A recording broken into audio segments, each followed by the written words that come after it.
Bonjour tout le monde, bienvenue à cette nouvelle vidéo de TEW 2016, édition de l'ECW 1993, et c'est maintenant le moment de King of the Cable, notre pay-per-view, que je pense qu'on a quand même bien développé. Première chose qu'on va faire, avant de regarder la carte du pay-per-view, on va regarder notre dernier épisode. On va avoir un épisode chargé parce que après le pay-per-view, je vais vous présenter aussi les trois potentielles signatures pour notre développement qu'on va pouvoir ajouter ensuite. On va regarder si on a fait des sous durant le mois. Puis, il y a aussi, on va regarder notre développement au niveau du booking. Là, je parle de PP2 et du PP. Je sais que le PP avec Pez Watley, ça va bien. Je veux dire, en tant que Booker, je pense que ça va de ce côté-là. Mais on va quand même regarder si on peut pas avoir quelqu'un de meilleur. Puis, on va regarder la même chose pour le PP2, que eux, on n'a jamais vraiment regardé qui était à notre PP2. Well. Alors, en ce moment, c'est le staff, c'est TC Martin et Ken Wayne. Mais on peut regarder si on peut pas avoir du monde un petit peu meilleur à ce niveau-là. Donc, voilà. Dernier show. On a fait World Wild qui a fait un B. Jeff Jarrett et Scott Steiner ont battu Kenta Kobashi et Scott Hall. La gang des Horsemen se poursuit. Samu a battu le Great Sasuke. Alors, malgré une grosse performance de Sasuke, une grosse promo de Raven, de Sid, qui a été le meilleur moment du show. Et Raven a battu Killer Kyle. Power Hour. On a eu Cactus Jack qui a battu Chris Benoit. Et Benoit a pété un plomb après le combat. Ça a attaqué la jambe de Cactus Jack. Il n'a vraiment pas accepté de perdre le titre de sa chance au titre des États-Unis au Canada. Lord Steven Regal a battu Chris Jericho. Et le Wild Bunch ont battu Dustin Rhodes et Ultimate Dragon. Saturday Night qui a fait un A. Roddy Piper a battu Arn Anderson dans un très bon main event. On a eu une grosse confrontation avec Rick Rude et Steve Austin qui a mené au fait qu'on aura à cet épisode-ci Rick Rude et Lord Steven Regal qui vont affronter Steve Austin et Brian Pillman. Si l'équipe de Austin et Pillman l'emporte, Austin va avoir une revanche contre Rick Rude au prochain pay-per-view. Stan Hansen a battu Diamond Dallas Page. Brian Lawler et Chris Candido ont battu Marty Jannetty et Jushin Thunder Liger. Lawler va être l'adversaire de Liger au pay-per-view. Bret Hart a battu Buddy Landel et Kurt Hennig et Vader ont battu le Lightning Express dans le combat d'ouverture. Et c'était le dernier combat de Tim Horner avec nous, puisque maintenant il est parti de la WCW. Je pense que c'était une bonne façon de le mettre dans son dernier combat. Maintenant, pour les titres, champion des États-Unis, 7 défenses de titre. Cactus Jack, 7 défenses de titre, c'est quand même bon. Ça le met dans la moyenne de nos champions, qui étaient des gars de peut-être un petit peu plus haut niveau que Cactus Jack. Même si Cactus Jack commence à se faire une belle place. Cruiserweight Champion, Jushin Thunder Liger, une défense de titre avec un prestige de C+. Champion du monde, prestige de A avec une défense de titre, Lex Luger. Champion par équipe, les Greasers avec 12 défenses de titre. 12 défenses de titre, ça commence à être pas mal bon. Ça commence à rentrer là, une défense de plus. Puis ils vont égaliser Fatou et Samu qui avaient été champions de juillet à décembre. Donc pendant 5 mois. C'est quand même bon. On est loin des Art Warriors jusqu'à présent, mais ça va. Et ils ont battu Doom. Hein? On avait Butch Reed et Ron Simmons qu'on avait gardé longtemps champion aussi au début de notre game. Champion télé avec 4 défenses de titre, c'est toujours Mitsuharu Misawa. On l'a fait défendre pas mal son titre dans les deux, ben c'est ça, là, dernièrement, là, de janvier à février. Et le mois prochain, ben, ce sera le Young Lion Championship avec Owen Hart qui était le premier champion et Jeff Jarrett ensuite. Carte du pay-per-view maintenant. Lex Luger contre Steve Williams dans le main event. Pillman et Austin contre Rick Rude et Lord Steven Regal. Sting et contre Big Van Vader. Davey Boy Smith contre Owen Hart. Davey Boy Smith contre Owen Hart contre Bret Hart. Triple threat match. Roddy Piper et Shawn Michaels s'affrontent dans un last man standing. Honor the Flag affronte les Skyscrapers. On a pris du temps là, pour développer une nouvelle équipe à la WCW. Mitsuhara contre Max Payne pour le titre télé. Les Greasers qui défendent les titres par équipe contre 3 équipes. Le Wild Bunch, les Edge Shrinkers, les Stan Hansen et Great Sasuke. Personnellement, ma rivalité préférée du mois. Je trouve que c'est celle qu'on a le mieux menée. Jushin Thunder Liger contre Brian Lawler pour le titre Cruiserweight. Eddie Guerrero contre Mike Rotundo. Cactus Jack contre Kurt Hennig pour le titre des États-Unis. Ce sera le opener du pay-per-view. Scott Steiner, Jarrett et Finlay contre les Horsemen. Et Sid Vicious et la Cam Connection contre Youth Gone Wild. Ouf! On y va. Et ça part. Oh, que c'est beau. Ok, on va avec Turner Premier. Ok, control the lock room. J'y vais pas mal au hasard, je vais être honnête. Fait que Pillman.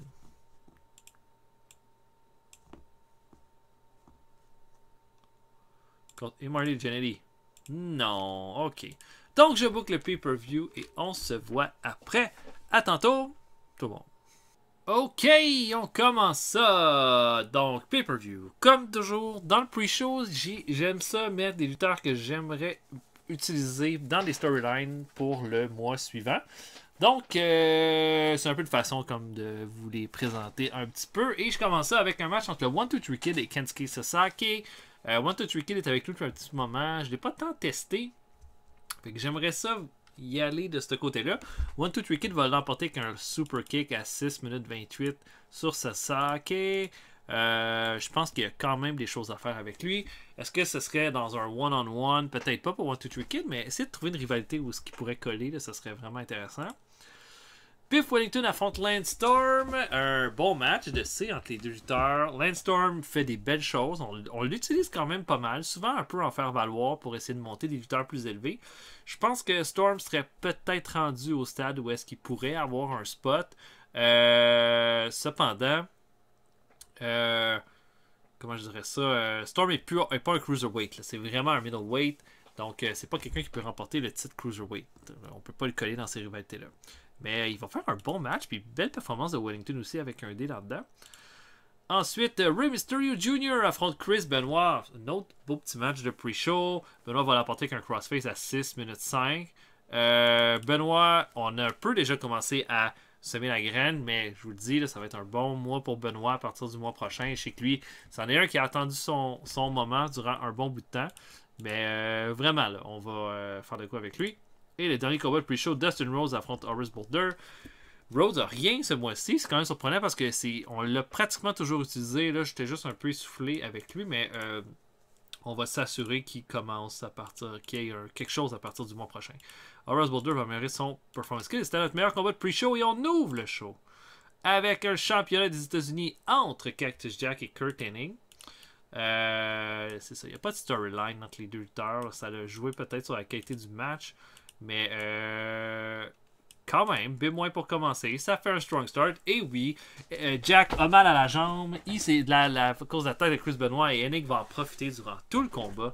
Et ça va lui donner l'avantage et va réussir à l'emporter à 18 minutes 55 avec le Hennig Plex et devient notre nouveau champion des États-Unis.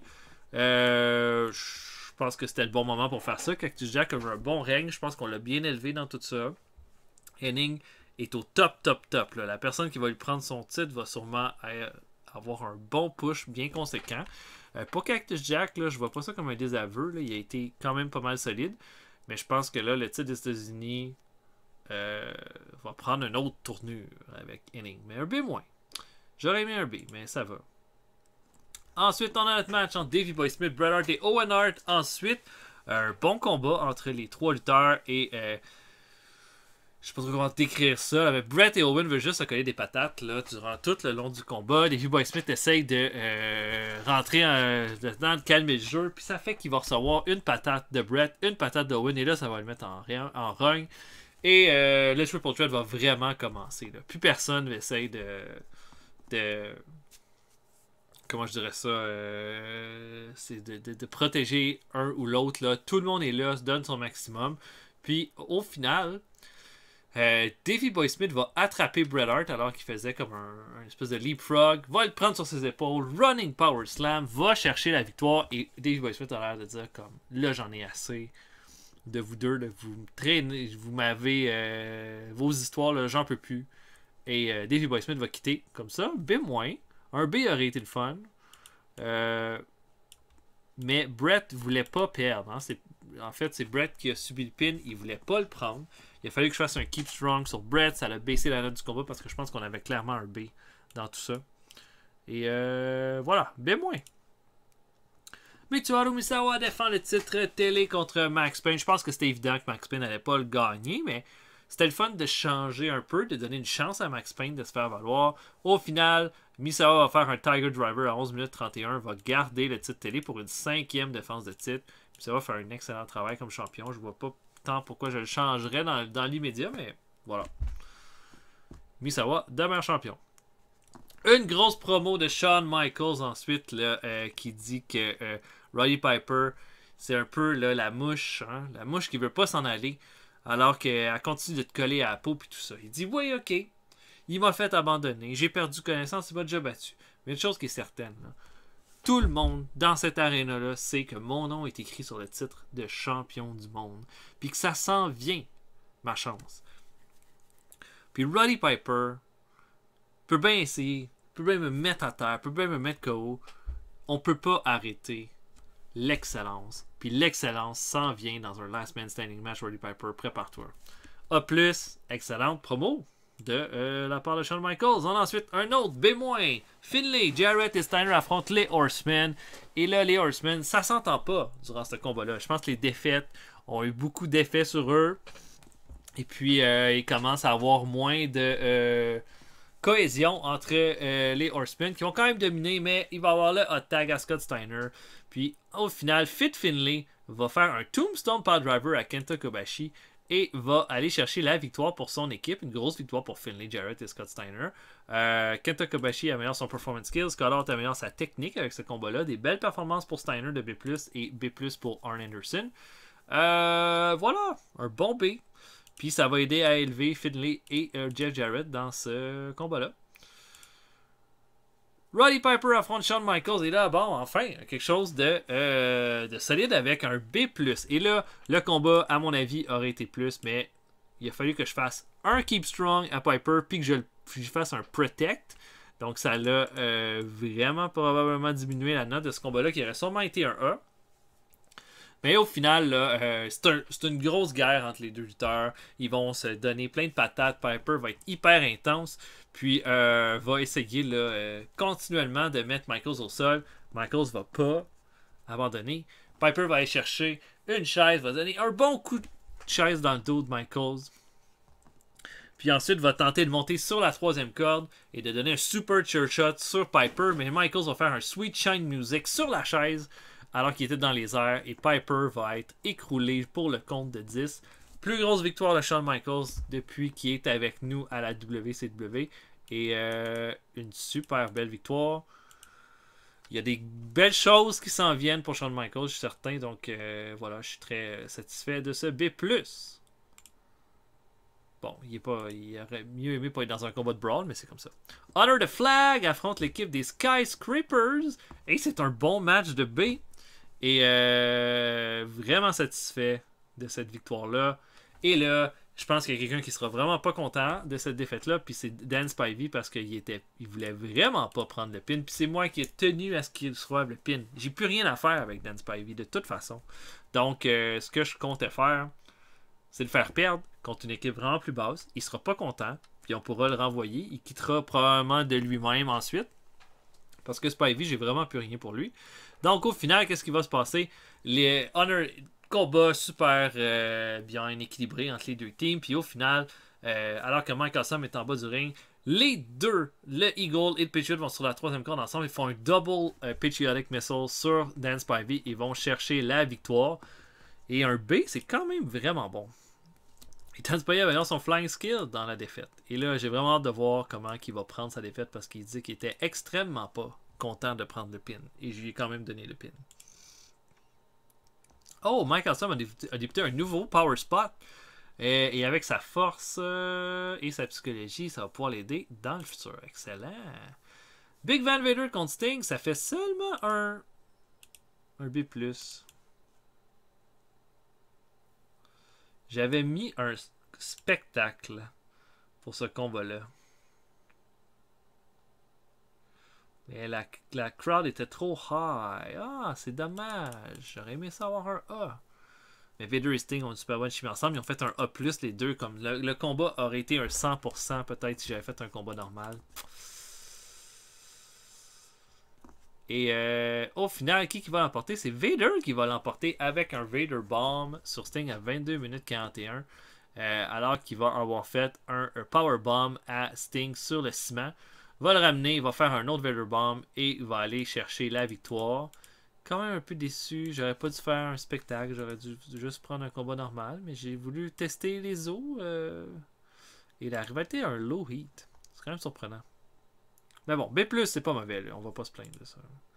Une promo de Steve Williams, et là, un A. J'ai pas fait parler jamais Steve Williams durant tout le mois.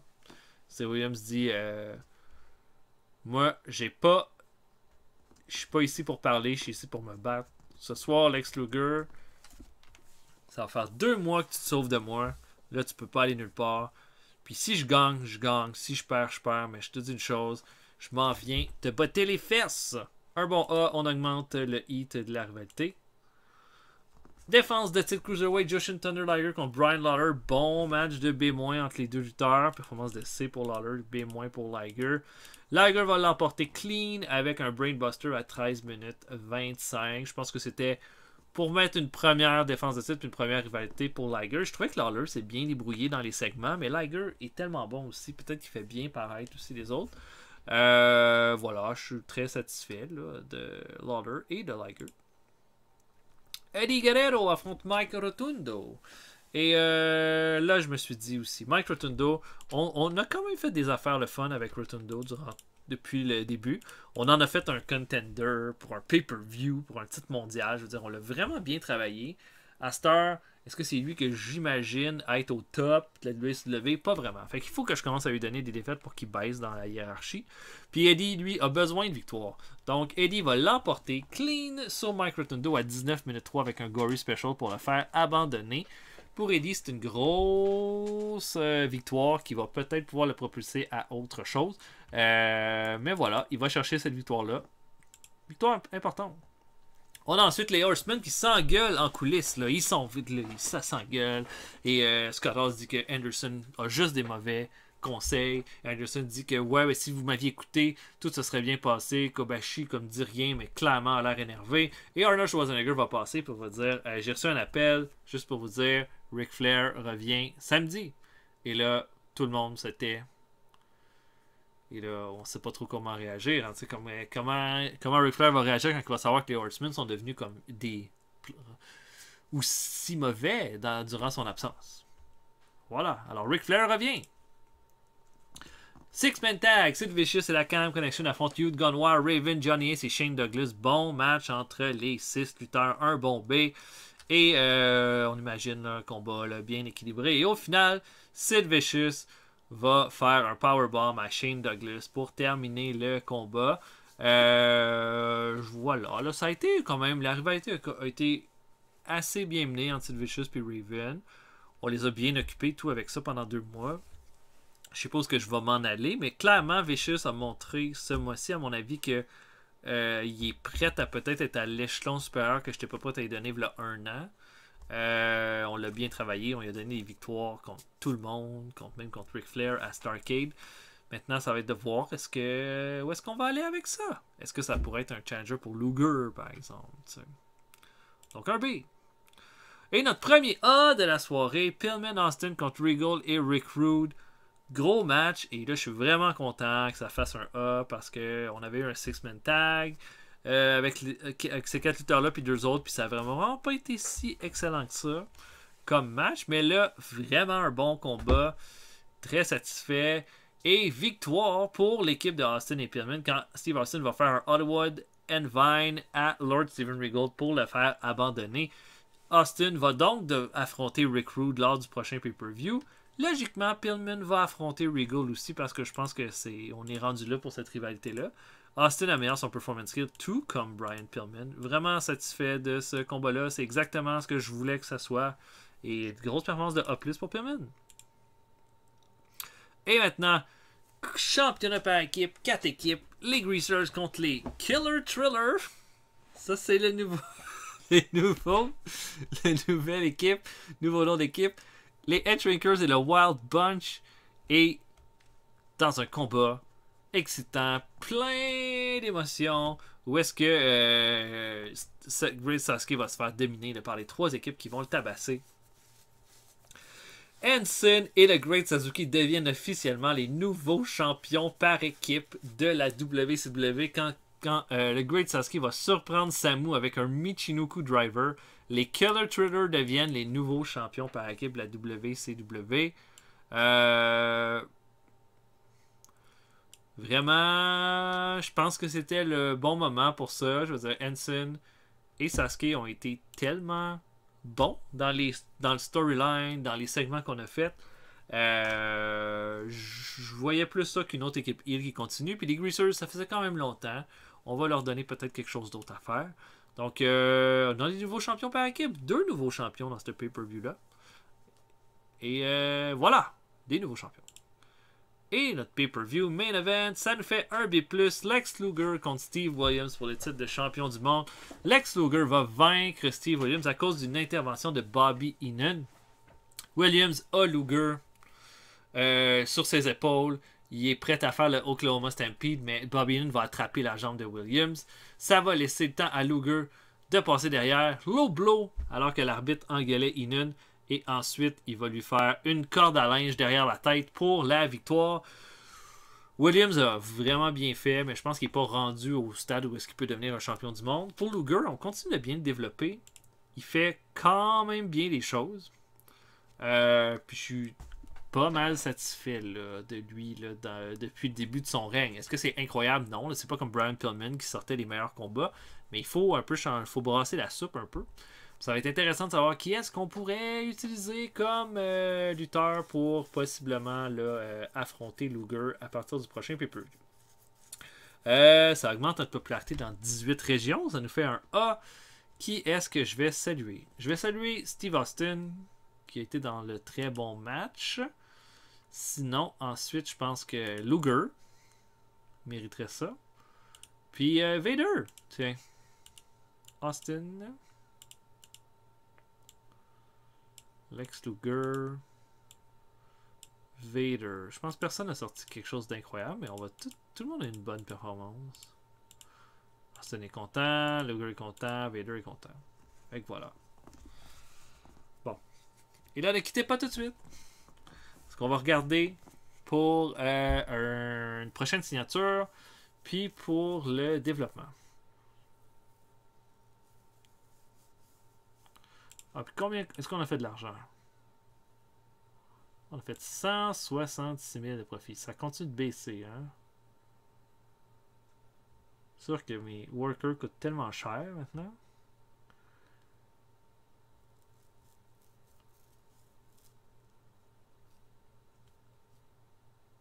Ouais,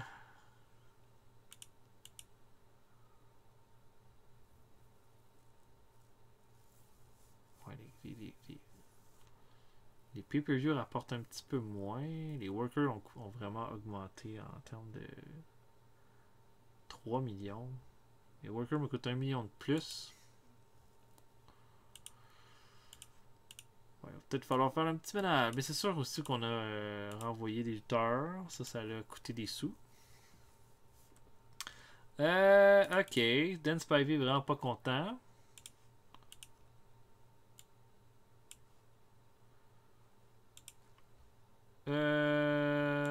Si jamais je prends Spivey, puis que j'ai dit goodbye.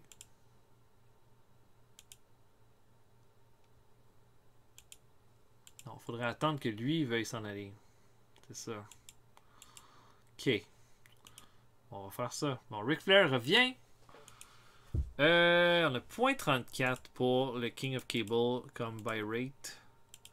On a 0.33 pour l'autre, donc un petit peu plus d'achat. Shawn Michaels dit Chris Boulder connaît pas que les fans. Pillman dit Chris Benoit connaît pas que les fans. Même chose pour Vinny Vegas. Je t'en dis Quantum Richard connaît pas que les fans. Bon, enfin quelque chose de positif. Lord Severn Gold aime ce qu'il entend de Brian Lawler. Donc ça c'est le fun à entendre. Pour Ric Flair, ben oui, ça va être le gros retour pour le Nature Boy. Et ok. Première chose qu'on va faire. j'avais présélectionné 3 lutteurs. Là, je suis allé dans les lutteurs peut-être un petit peu moins connus pour celui-là. Juste être certain, là. Oui, c'est ça. OK. Premier choix que je vous donne. Donc, ce lutteur-là, vous s'en vont dans le développement. Ils s'en vont pas dans notre main roster, d'accord? Premier lutteur, c'est un des projets que la WCW a eu puis que ça n'a pas fonctionné pas mal à peu près en même temps que l'époque de notre game, qui est Van Hammer.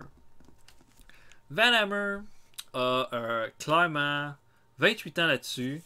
Il y a 10 ans de lutteur. Les stats sont pas géniales, mais le star quality et le sex appeal sont quand même là.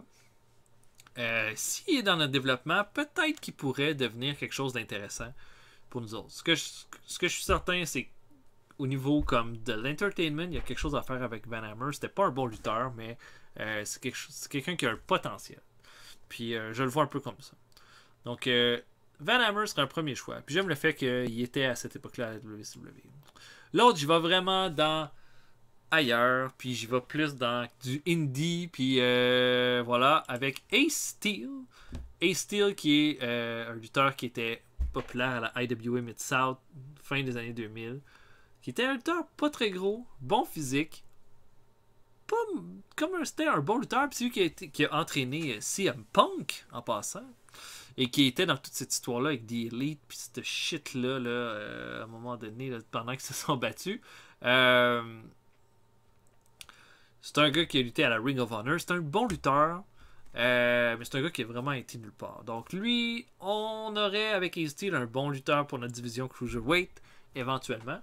Quelqu'un qui pourrait possiblement s'améliorer pas mal avec, c'est ça là, un peu de guidance. Et dernier choix, et là-dessus, on y va y aller avec des noms plus connus. Chaz Warrington et Glenn Root, les Headbangers, ceux qui vont devenir éventuellement les Headbangers. En ce moment, lutte à la ECW. Les stats ont l'air quand même bonnes pour Mosh P. Thrasher, pour Glenn Root et Chaz Warrington.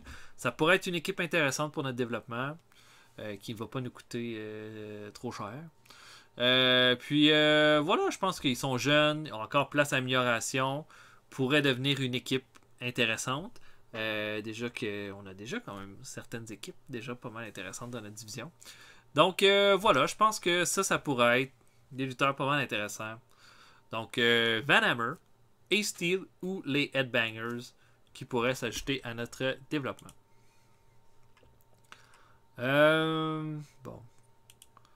Clairement, là, je dépense un petit peu trop pour le salaire de mes lutteurs. Bon, je vais espérer que Spivey, ça quitte avant longtemps.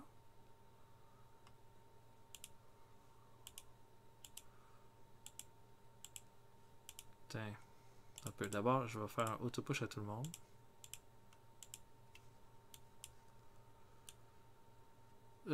Puis Spivey, on va le... C'est ça, Spivey a diminué après sa défaite. Je sais pas trop qu'est-ce qui a changé dans ça. Vinny Vegas est toujours un main eventer. Je vois Sullivan, Rotundo a baissé. Le Patriot est devenu un Upper Mid-Carter avec sa victoire sur Dan Spivey.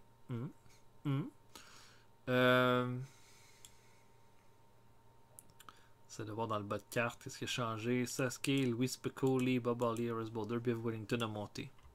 Dans le fond. C'est pas mal ça. Ok, on va regarder pour notre développement maintenant. C'est pas ça que je voulais voir. Child Company pour le PP. L'honneur c'est TC Martin. C'est quoi ses stats? Il est même pas là. Ok. Il y a vraiment beaucoup de choix de personnes. Wow. Est-ce que Antonio Inoki pourrait être notre...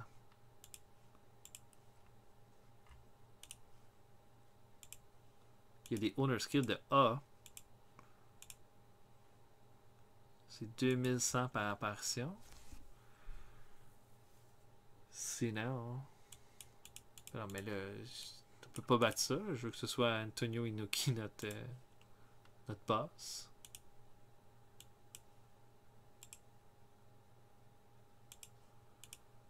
Tiens. Wow, ok. Puis un Booker. Qui est un bon Booker?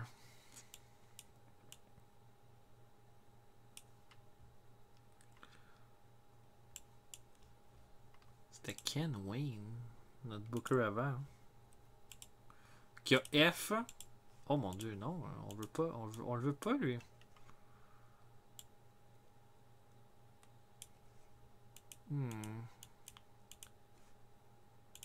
Comment qu'il va lui dans le booking B-. Inoki pourrait être ça. Ça de penser à un autre bon booker. Bill Dundee. Pas réputé pour être un bon booker, ouais. Let's go. Inoki va tout gérer ça. Ok! Donc, voilà pour ça. Là, je vais essayer de tout mettre en place pour notre prochain pay-per-view. Prochain pay-per-view qui va être Uncensored. Et puis, ben, on va se voir pour un prochain épisode bientôt. Salut tout le monde. À la prochaine.